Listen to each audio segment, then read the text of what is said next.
Terima kasih atas waktu dan kesempatannya untuk hadir dalam presentasi kami hari ini. Kami dari kelompok 3 akan mempresentasikan hasil proyek praktikum mata kuliah Deterministic State Optimization and Scholastic Process dalam studi kasus pada perusahaan PT FMCG Food Plan.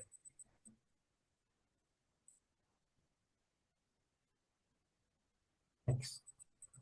Adapun anggota kelompok dari grup 3 itu ada Adevia Indah Sewari, Mita Lydia Ningsi, Muhammad Barewiaki, Muhammad Tafikul Romdi, dan terakhir ada Gangsar Satrio Gumelar.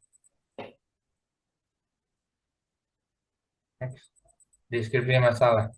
Perusahaan PT Perusahaan PT FMCG Flight Plan merupakan salah satu perusahaan yang bergerak di bidang produksi makanan ringan di Amerika Serikat. Produksi utama yang diproduksi oleh PT ini adalah regular chips, green onion chips, and party mix yang masing-masing menggunakan bahan baku seperti jagung, gandum, dan kentang.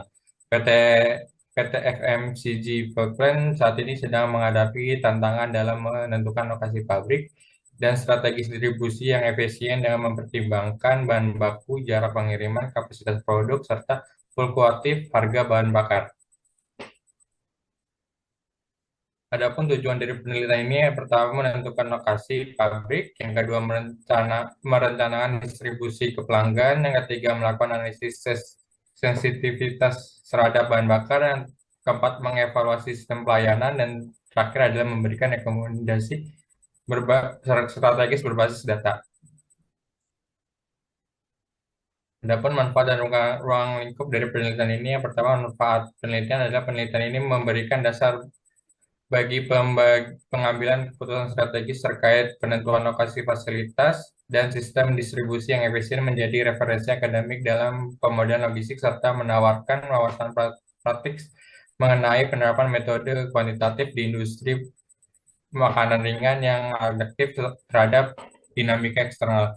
Adapun ruang lingkup penelitian ini, yaitu penelitian ini difokuskan pada analisis pemilihan lokasi pabrik, perancangan strategi distribusi, serta evaluasi sistem pelayanan menggunakan metode model antrian dan tanpa mencakup aspek pemasaran dan analisis finansial secara keseluruhan. Selanjutnya akan dijelaskan oleh rekan saya, Mas Gansar. Silakan, dipersilakan. Oke, terima kasih Mas atas waktu dan kesempatannya. Bab yang kedua yaitu modeling and formulation. Pada subbab 2.1 yaitu problem data, di mana pada subbab ini adalah kumpulan dari data-data yang akan menjelaskan pertimbangan-pertimbangan untuk menentukan tujuan fungsi tujuan. Tabel yang pertama yaitu tabel informasi yang berisikan tentang set lokasi, ada fixed cost atau purchasing cost, ada dan material shipping cost. Ada tabel yang kedua yaitu memberikan informasi terkait komposisi dari masing-masing produk. Tabel yang ketiga yaitu tabel yang memberikan informasi terkait jumlah permintaan dari masing-masing customer. Dan tabel yang keempat merupakan tabel informasi yang memberikan informasi jarak dari rencana set lokasi ke masing-masing customer. Untuk 2.2, yaitu decision variable. Decision variable merupakan variabel keputusan dalam model program linear yang mewakili keputusan utama. Dalam hal ini, PT FMCG Field Plan akan menentukan set lokasi terefektif. Pada subbab 2.3, yaitu objective function, di mana fungsi tujuan yang akan menjadi tujuan utama PT FMCG Field Plan yakni menentukan set lokasi dengan total biaya operasional paling kecil atau minimasi biaya dalam memenuhi demand. Pada subbab 2.4 yaitu constraint function adalah batasan ruang lingkup solusi dalam mencapai hasil dari variabel keputusan. Dalam hal ini yang menjadi batasan PT FMCG Field Plan yaitu yang pertama demand constraint, yang kedua capacity production, yang ketiga non-negativity, yang keempat binary untuk menentukan set lokasi terpilih. Pada subbab 2.5 yaitu wall objective, yaitu pendekatan ini membantu untuk melihat hubungan antara elemen program linear dalam satu kesatuan yang utuh, sehingga meningkatkan pemahaman dan kemampuan pemecahan masalah secara menyeluruh. Untuk bab ketiga akan dilanjut dengan rekan saya, Mas Afik. Waktu dan tempat kami persilakan. Baik, terima kasih atas waktu yang telah diberikan. Untuk di bab 3 ini kita akan membahas mengenai data processing tutorial, di mana pada tahapan ini semua data akan diperiksa, cleaning, dan juga disusun agar konsisten, akurat, serta sesuai format yang matematis. Data kemudian ditransformasikan menjadi fungsi objektif dan dipersiapkan semua kendala-kendalanya atau constraint-nya agar bisa dianalisis untuk memperoleh solusi optimal yang logis dan terstruktur.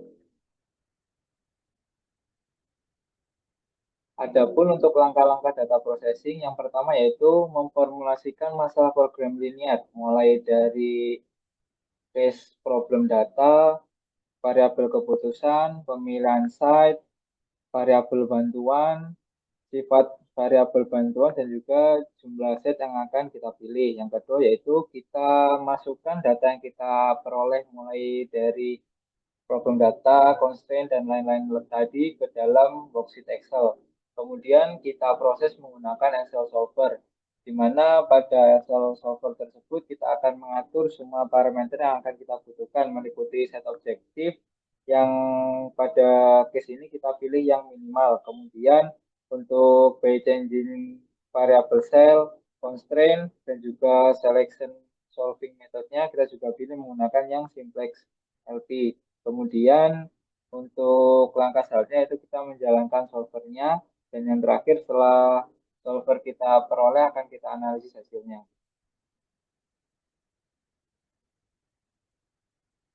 Untuk selanjutnya yaitu optimization process, di mana pada data proses ini kita menggunakan simplex method. Untuk pemenuhan hasil optimalisasi ini sendiri kita mencari biaya minimum untuk shipping cost dan juga mencari lokasi yang akan kita tentukan menggunakan binary.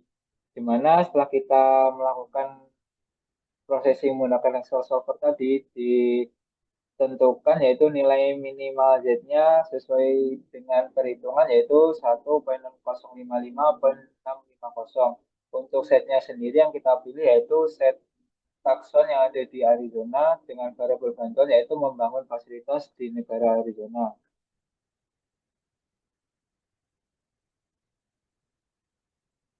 Next, Mas.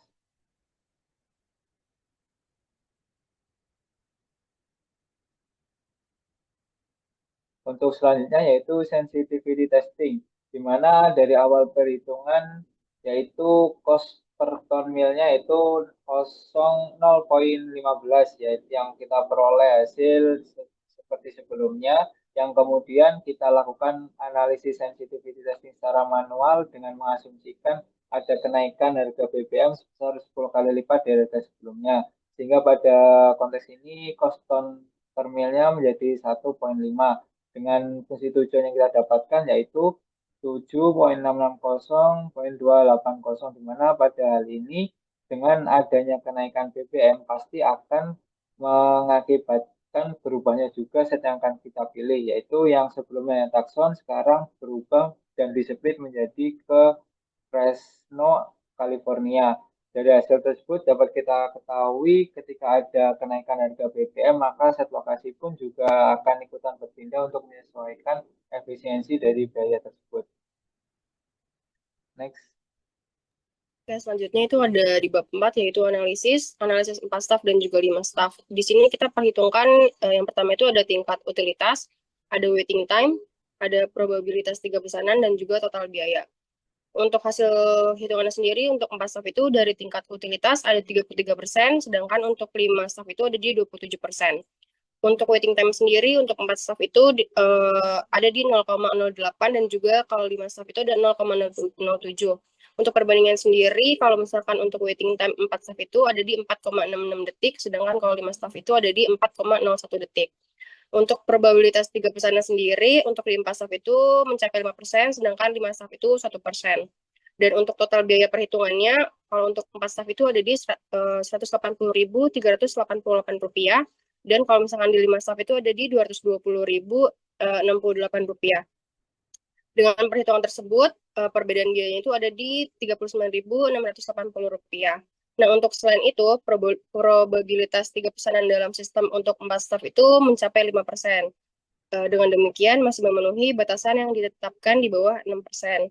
Maka dapat disimpulkan dengan menggunakan 4 staf, masih memiliki waktu tunggu yang lebih lama dibandingkan 3 staf.